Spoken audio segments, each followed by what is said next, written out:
அன்புள்ள தாய்மார்களே, அன்பு உள்ளம் கொண்ட சகோதர சகோதரிகளே, மாணவ மணிகளே, மரியாதைக்குரிய காவல்துறை அதிகாரிகளே, ரசிக பெருமக்களே, பொதுமக்களே, உங்கள் அனைவரையும் எங்களது கலைக்குழுவின் சார்பாக வருக வருக என்று வரவேற்கின்றேன்.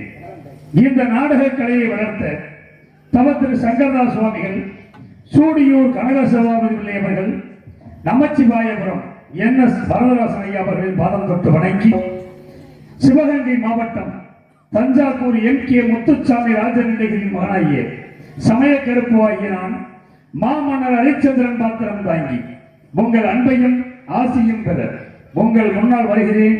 நன்றி, வணக்கம்.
நாட்டை இழக்க வைத்தால் மனைவியும் மகனையும் விலை கூறி விற்க வைத்து என்னை இந்த நிலைமையிலே கொண்டு வந்து நிறுத்திவிட்டாயே இறைவா. பொய்யது உரைக்கஞ்சி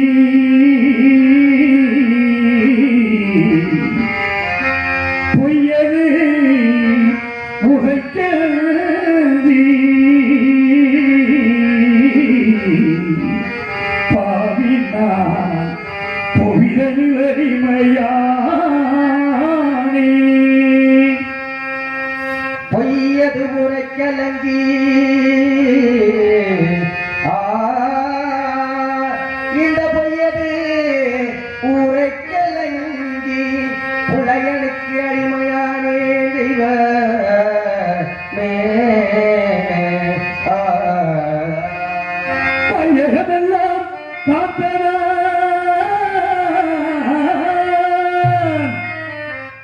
வையகமெல்லாம் காத்தமங்கும் மயானத்தை காக்க போவே வையகோ காத்த காசி மயானம் காக்க புறப்பட்டே தெய்வமே தெய்வமே தெய்வமே சிவமே சிவமே தெய்வமே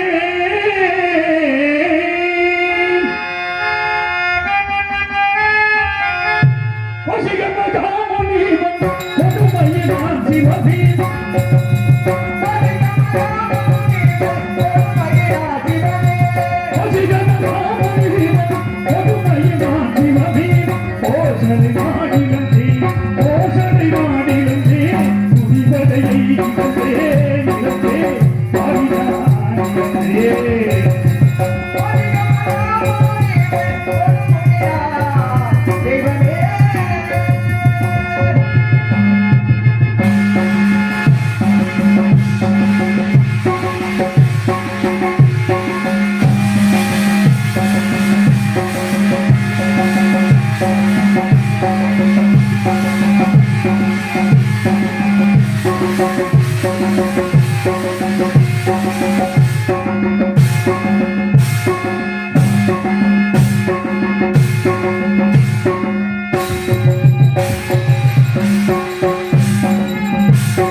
கோசலை நாடிலந்தே குடிபதையை இழந்தே இழந்தே பாடினான் இழந்தே கோசலை நாடிலந்தே குடிபதையை இழந்தே இழந்தே பாடினான் இழந்தே ஐவனது தேசத்துள்ள அரசவையை இழந்தே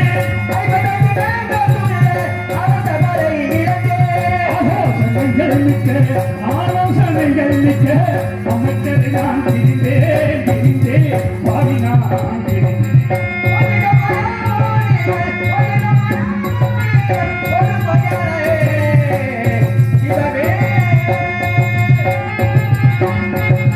தேவாலயம் இழந்தே சீர்குடி படை இழந்தே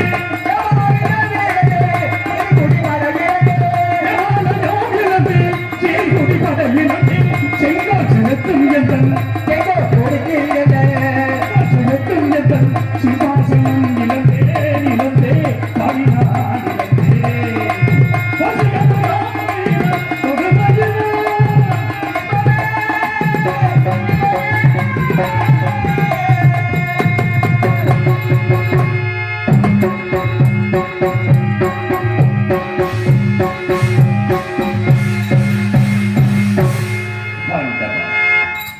யாருக்கு என்ன குறை செய்தேன்?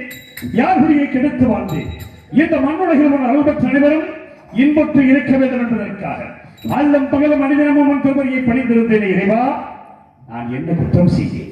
இல்லை என்று வந்தவர்களுக்கு அள்ளி கொடுத்தது நீதி தவறாது 56 தேசத்தையும் நெறிமுறையோடு ஆட்சி புரிந்தேனே ஆண்டவா, அதுதான் நான் செய்த குற்றமாக. நாடு நகரங்களை இழந்தேன், பெண்குலத்தின் திருவிளக்கம் பத்திரிகை பாசத்தால் ஈன்றெடுத்த மகனை வெற்றி நம்பிக்கையை வைத்திருந்த நண்பனை பிரிந்து நீதி தவறாத செங்கோலை அன்றி இணைந்தது மாறி நிற்கும் என் நிலைமை கண்டு உனது மனம் இறங்கவில்லை. இறைவா, கல்லாகிவிட்டாயா? உன் மனம்தான் கல்லாகிவிட்டதா? கடைக்கண் திறந்து இந்த ஏழைகள் திருமுகத்தை ஒரே ஒருவரை பார்க்க மாட்டாயா? இறைவா, பகவானே பகவானே பகவானே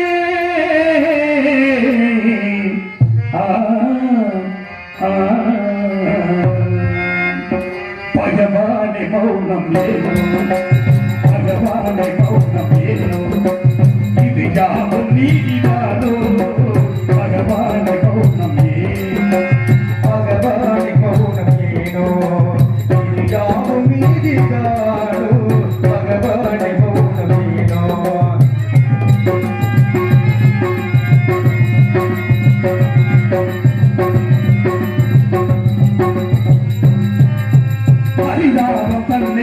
கண்டு கருணை இல்லாதவேனோ உடற்றை கண்டு கருணை இல்லாதவேனோ அதமலை நாடுவே பாலையாளின் தேவை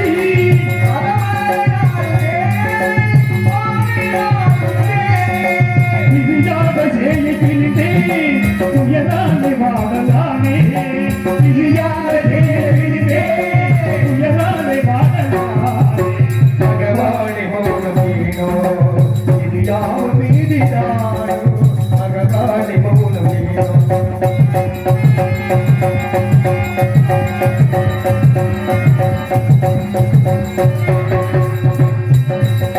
பார்வை உண்டாக விதியை அடுத்தாய் அன்பாகத்தானே அவை உண்டானவியே அடுத்தாய் கருணை மணியை இரக்கம் நீயே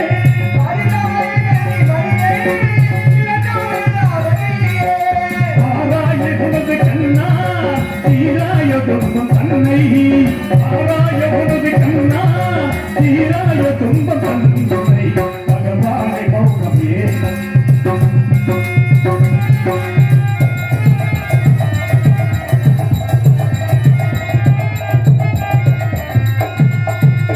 காலம் கண்ட தேவா தேவா தேவா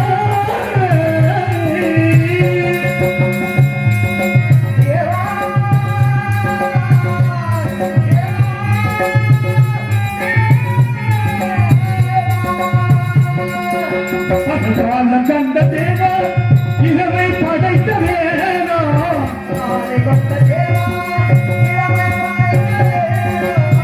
காலம் கண்ட தேவா இரவை படைத்த வேணம் விஜயந்த மாய செய்யும்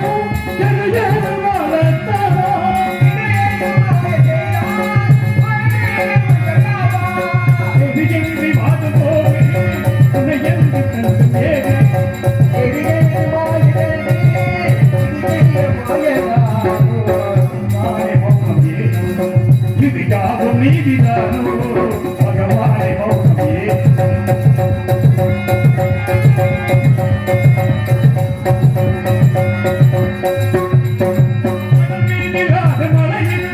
படகை தன்னாட செய்தாய்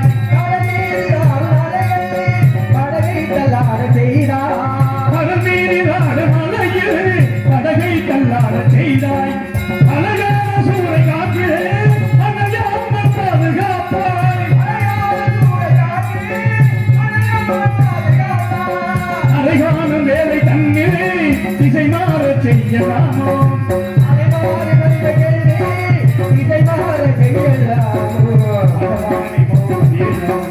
இது யாவும் நீதிதானோ பகவானை மௌனம் ஏனோ பகவானை மௌனம் ஏனோ பகவானே பகவானே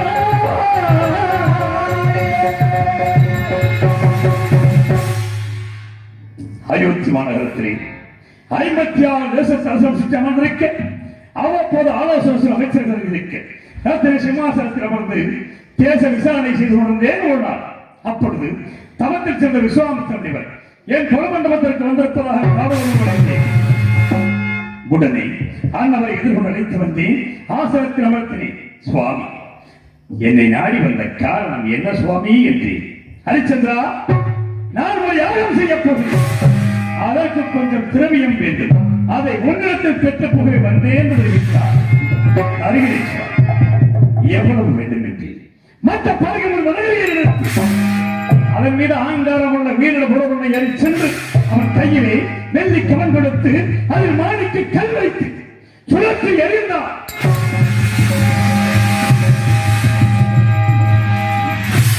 அந்த மாணிக்க கல்லானது மேலே சென்று கீழே வந்து விழுந்து எலும் தூரம் திரவியம் வர வேண்டும் என்று தெரிவித்தார்.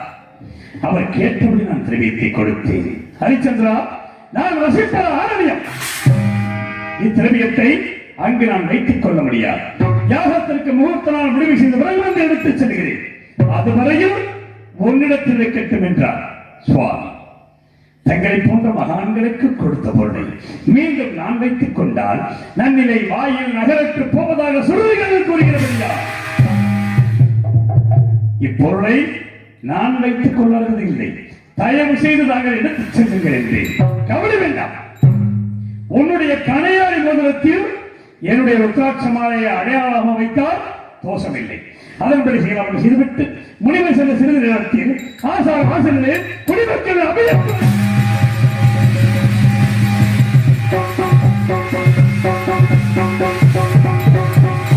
சென்று பார்த்தேன். குடிசனைகளே, உங்களுக்கு என்ன வேண்டும்? நான் என்ன குறை வைத்திருக்கிறேன்? எதற்காக அழுது புலம்புகிறீர்கள் என்று. மன்னா, நாங்கள் இட்ட பெயர்களை எல்லாம் கொடிய மிருகங்கள் வந்து அழைத்து விட்டது.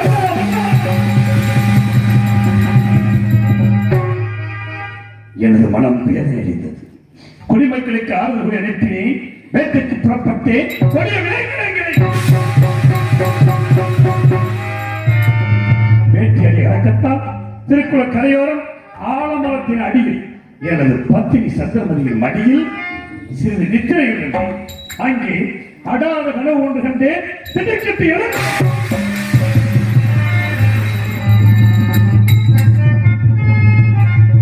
இரண்டு நடன மாதர்கள் என் முன் வந்திருக்கிறார்கள்.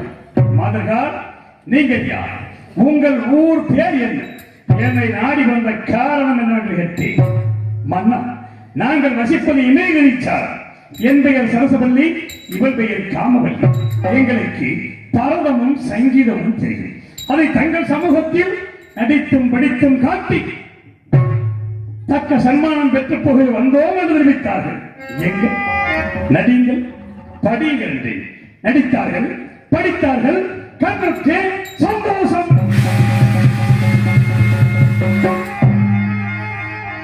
வேண்டிய சன்மானத்தை கொடுத்தேன்.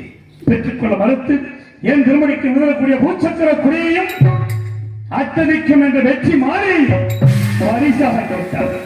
பெண்களே, கொடுக்கக்கூடிய பொருளாக இருந்தால் தயங்காமல் கொடுத்து விடுவேன். இதை விடுத்து பொன் பொருள் எவ்வளவு வேண்டுமோ கேளுங்கள், தருகிறேன் என்றேன். அப்படி என்றால் எங்கள் இருவரையும் நீங்கள் திருமணம் செய்து கொள்ள வேண்டும் என்றார்.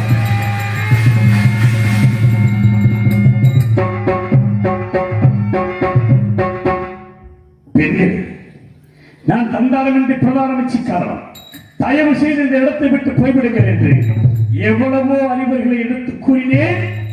கேட்கவில்லை. காவலர்களை அழைத்தேன்.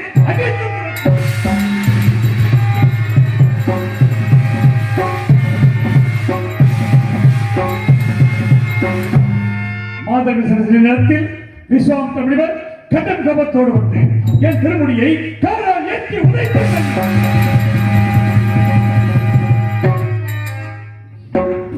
மணிமுடி மணியை சாய்ந்து விட்டது என்று கூட நான் கவலைப்படவில்லை. அதற்கு மாறாக எனது நெஞ்சம் இந்த திருமுடியை பதித்திருக்கின்ற நவரத்ன கற்கள் முனிவரின் பாதத்தை புண்படுத்தியதோ என்று பாதத்தை தொட்டேன். சண்டை நான் அனுப்பிய மாதர்களில் ஏன் அடித்து துரத்தினாய்? என் கோபம் தீர வேண்டும் என்றால் அந்த மாதர்கள் இருவரையும் நீ திருமணம் செய்து கொள்ள வேண்டும் என்றார். அனைத்தும் உணர்ந்த தாங்களாய் இவ்வாறு கூறுவது. நான் ஏற்கனவே திருமணம் முடித்தவன். எனக்கு ஒரு மகன் இருக்கிறான் சுவாமி. எல்லாவற்றையும் அறிந்த தாங்கள் அறியாதது போல் பேசுகிறீர்களே. வேண்டாம். அதற்கு மாறாக கண்ணை வேண்டியிலும் ஈகிலை காக்கின்ற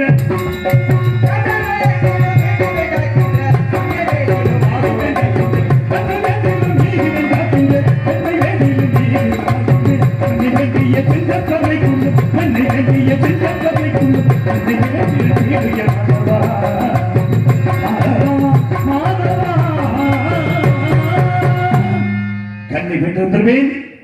காக்கின்றது மண்ணை கேட்டாலும் தருவேன்.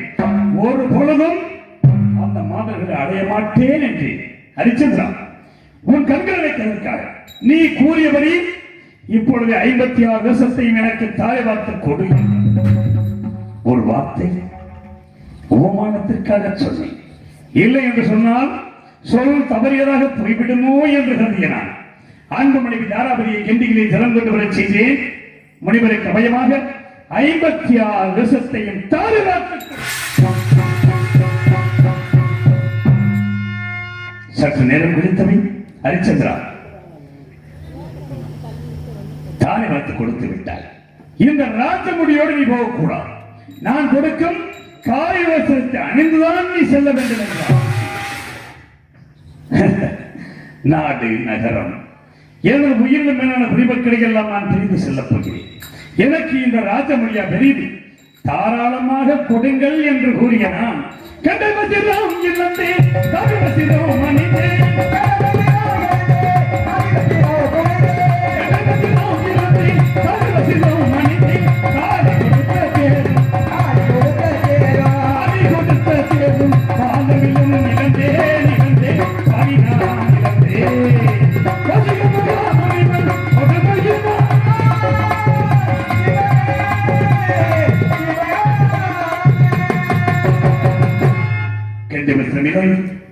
காய் வஸ்திரம் அணிந்த நான் அன்பு மகனை ஒரு கரத்தில் பிடித்தேன். உயிரோடு உயிராய் உறவாடி பற்றி வந்த மனைவியை மற்றொரு கரத்தில் பிடித்தேன். நாடு நகரங்களை எல்லாம் விட்டு காசிமா நகரத்தை நோக்கி நடந்து சென்றேன். நடந்து வா மயிலே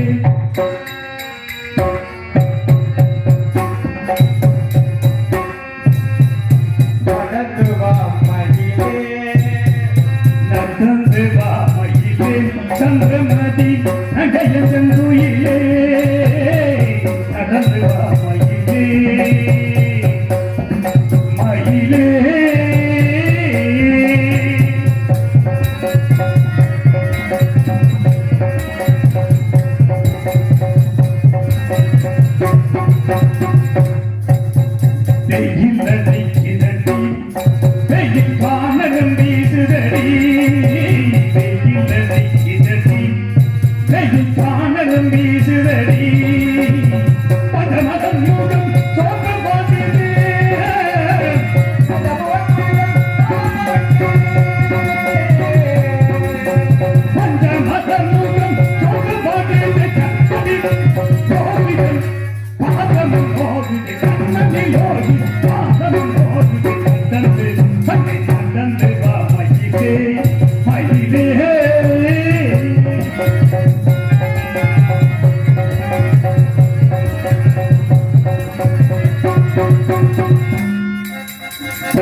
இப்படியா நடந்து சென்று காசிமா நகரத்தில் நன்றி நன்றி ஏன்னா பக்க மேல இப்படி அமைஞ்சது இந்த மாதிரி பாட்டை பாட முடியும். இல்லைன்னா நம்மளோட வேற பாட்டையில பாடிட்டு போயிடலாம். இன்னைக்கு அமைஞ்ச பக்க மேடம் ஒளிபெருக்கி நன்றி. ஆக காசிமா நகரத்திலிருந்து காசி விஸ்வநாதை கண்டு பழகினேன். எப்படி வடிவினேன் தெரியுமா?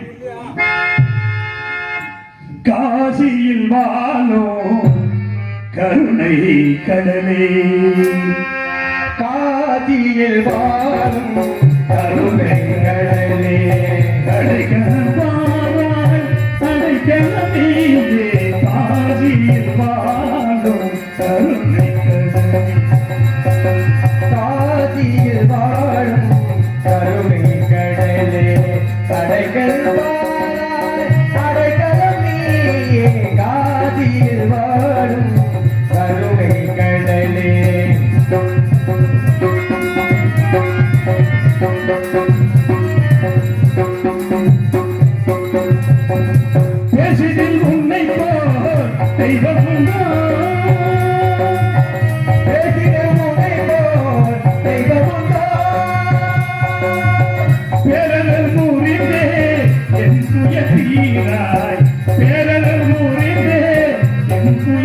நீராய் காசியில் வாழும் கருணை கடலே அடைகள் பாராய் அடைக்கலம் நீ காசியில் வாழும் கருணை கடலே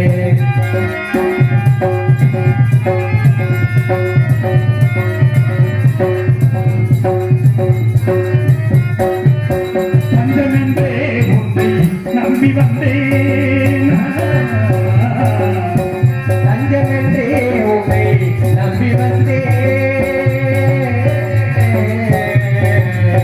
பஞ்சமென்றே உன்னை நம்பி வந்தேன் நெஞ்சம் புண்ணாகி மிகநொந்தே சஞ்சலம் தீர விஸ்வநாதா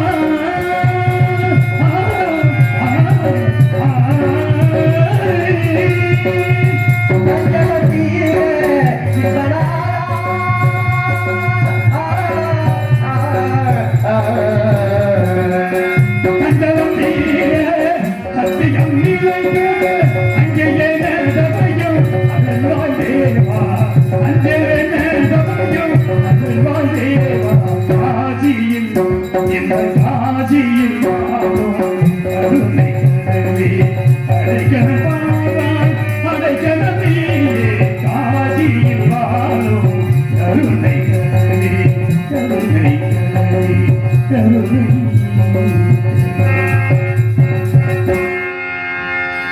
காசி விஸ்வநாதரை கண்டே வணங்கி கடன் தீர்க்க வழியொன்றும் தோணவில்லை. பொழுது விடிந்தால் 48வது நாள் முனிவருக்கு சேருடைய பொருளை கொடுக்க வேண்டிய கடைசி நாள். என்ன செய்ய வழி தெரியாமல் திகைத்த நான் இரு பேர்களையும் என் கரங்களில் பிடித்தேன். காசி மாநகரத்தை மிதிகிறேன்.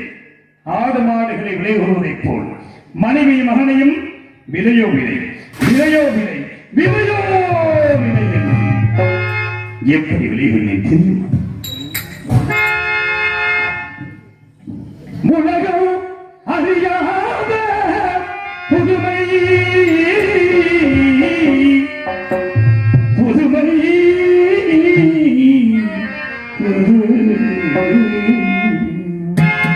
உலகம் அறியாத புதுமை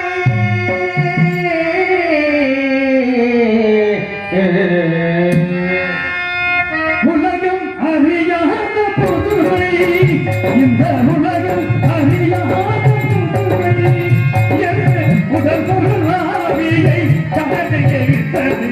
உலகம் அறியாத புதுமை இந்த உலகம் அறியாத உலகம் அறியாத புதுமை உடல் பொருளாவியை கடலுக்கு விற்பது. உலகம் அறியாத புதுமை இந்த உலகம் அறியாத புதுமை.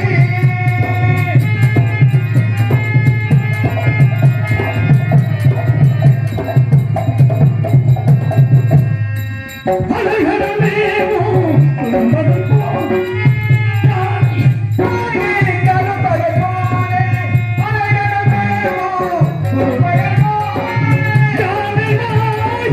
கருப்பதை போலே சிறையும் இழந்தேனே சிறையும் புகுந்தேனே. உலகம் அறியாத முதுமை இந்த உலகம் அறியாத புதுமை.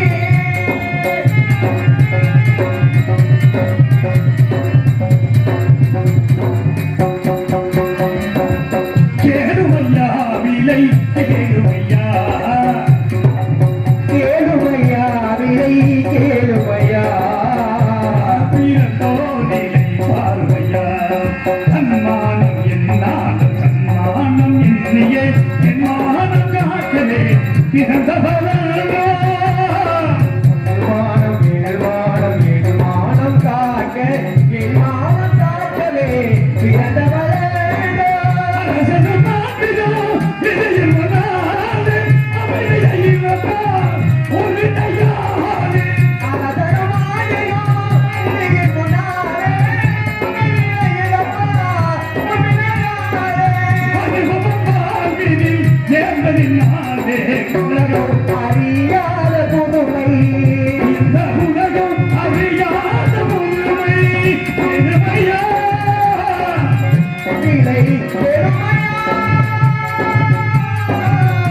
வாழ்விலை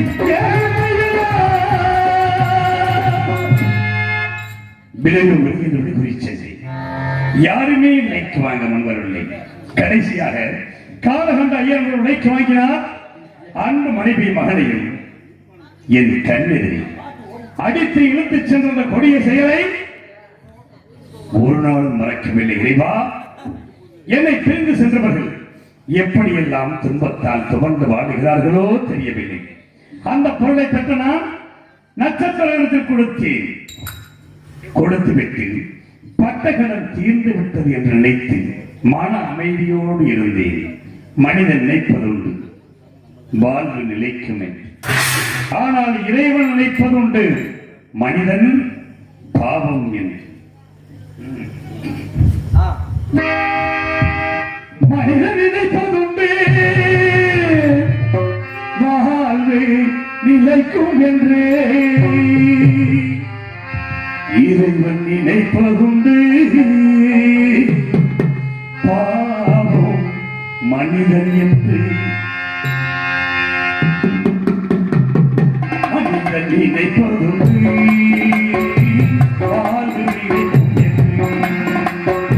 மனிதன் நினைப்பதுண்டு வாழ்வு நிலைக்கும் என்று. இறைவன் நினைப்பதுண்டு பாவம் மனிதன் என்று. மனிதன் நினைப்பதுண்டு வாழ்வு நிலைக்கும் என்று. இறைவன் நினைப்பதுண்டு அது பாவ மனிதன் என்று. மனிதன் நினைப்பதுண்டு வாழ்வு நிலைக்கும் என்று.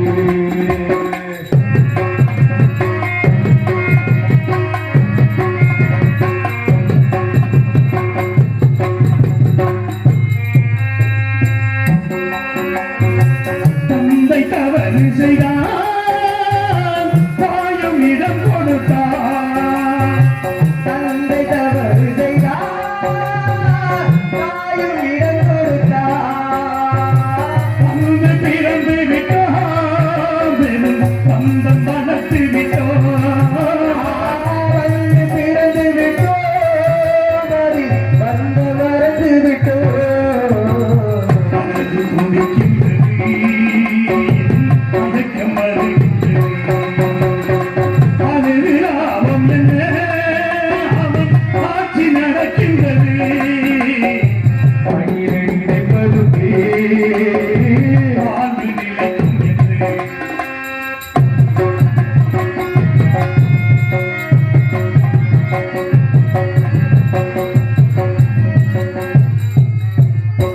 காட்டு மனம் இருந்தால் அவளை வளர்ந்து விடும். காட்டு மனதிருந்தார் கவலை மறைந்து விடும். கூட்டம் திறந்து விட்டால் அந்த குருவி பறந்து விடும். கூட்டை திறந்து விட்டால் அந்த குருவி பறந்து விடும். காலில் விலகிட்டோ பரமையென அழைத்தோம். நான்கு விலங்குகளே தினம் நாட்டியமாடுகின்றோம். மனிதன் நினைப்பதுண்டு வாழ்வு நிலைக்கும் என்று.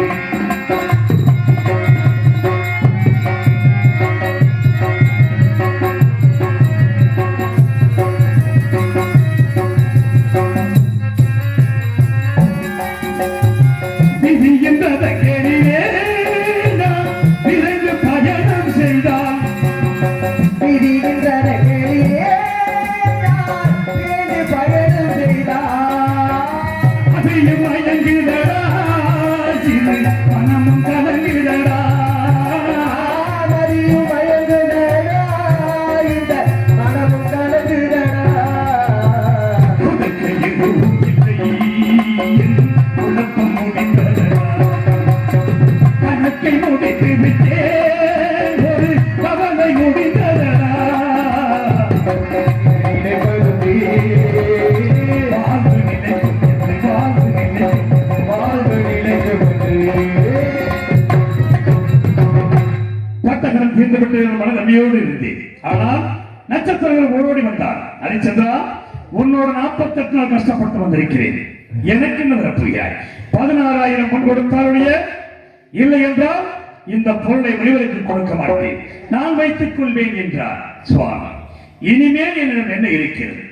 நான் எது வைத்து தங்களுக்கு கொடுப்பேன் என்று. ஏன் இல்லை, நீ இருக்கிறாய் அல்லவா, உன்னை விட்டு கொடுக்கலாம் அல்லவா என்றார்.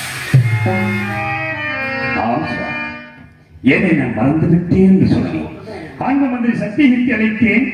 இந்த காசி மாநகரத்து விதிகளில் என்னை யாரிடமாவது விலை கூறி விட்டுவிடுங்கள் என்று மனம் சோர்ந்து விலை கூற முடியாத மந்திரியார் மூர்ச்சியாய் கீழே சாய்ந்து விட்டார். இந்த பாவியாகிய நான் என்னை நானே விலை கூறி சென்றேன்.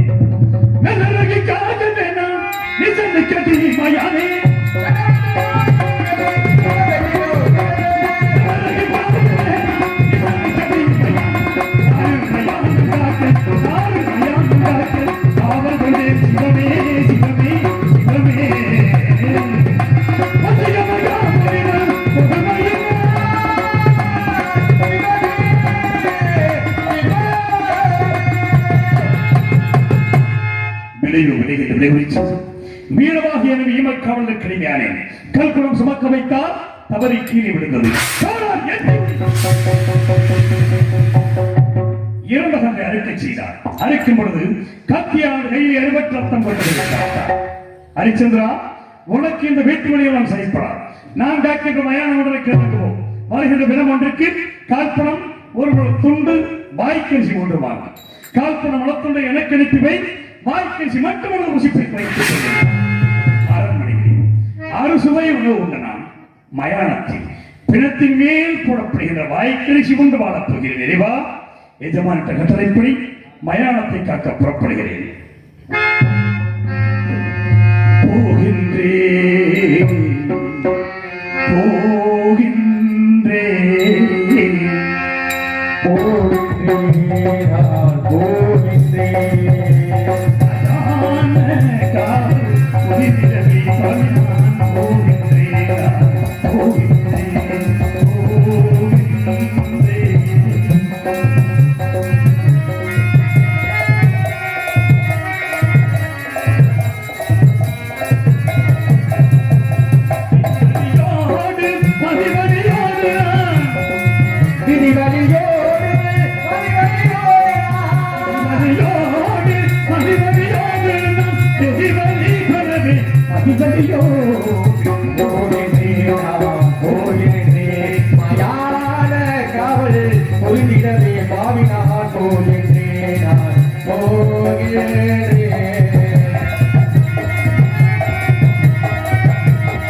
போகின்றேன்